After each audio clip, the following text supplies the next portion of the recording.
check your license status.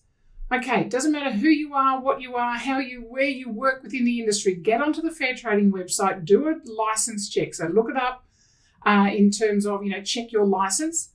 It'll go into the property section, put in your name, full legal name. Up will come your license status, whether you are an assistant agent, whether you're a Class 2 agent, whether you're a Class 1 agent. Check everything on there is correct.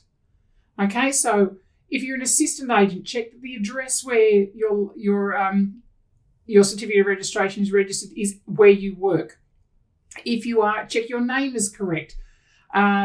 So if you are a Class 2 agent, check that you want to be a Class 2 agent. Check again that your address where you work is correct.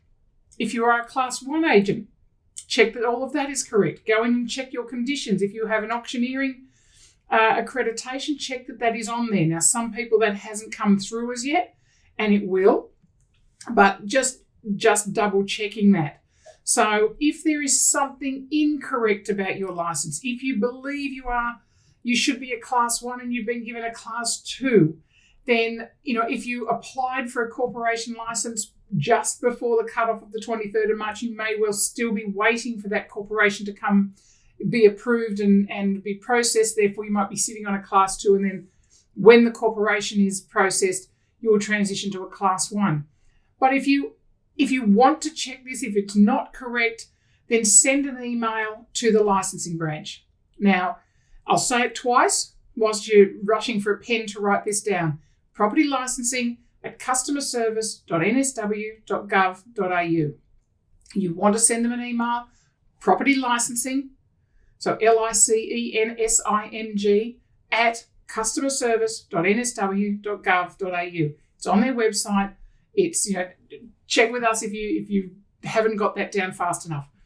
But, send that through. Now, if you're a Class 2 license holder and you want to be a Class 1 license holder, remember, I've talked about this a number of times, but we keep getting asked this question multiple times every day. You have a 1-year window of opportunity. A couple of those months have already gone of that year, and we're down to about 10 months worth of window of opportunity now. You have until the 22nd of March next year. If you have held your license for 2 years, you have the grandfather ability, or as I'm referring to it, the window of opportunity to make application for a Class 1 license. Yes, you will pay for that privilege for an application to be processed. You will not have to provide the work experience logbook, and you will not have to provide the diploma qualification. So if you've had your license for 2 years, if you want to be a Class 1 license holder, you have up until the 22nd of March next year to apply. So just make sure that you are where you need to be for what you're doing within your agency, that you have the right categories against your license, that they've transitioned all properly. Just double check that what is on the Fair Trading website, which is what Fair Trading records are, is correct. If it's not, contact Fair Trading to get that fixed.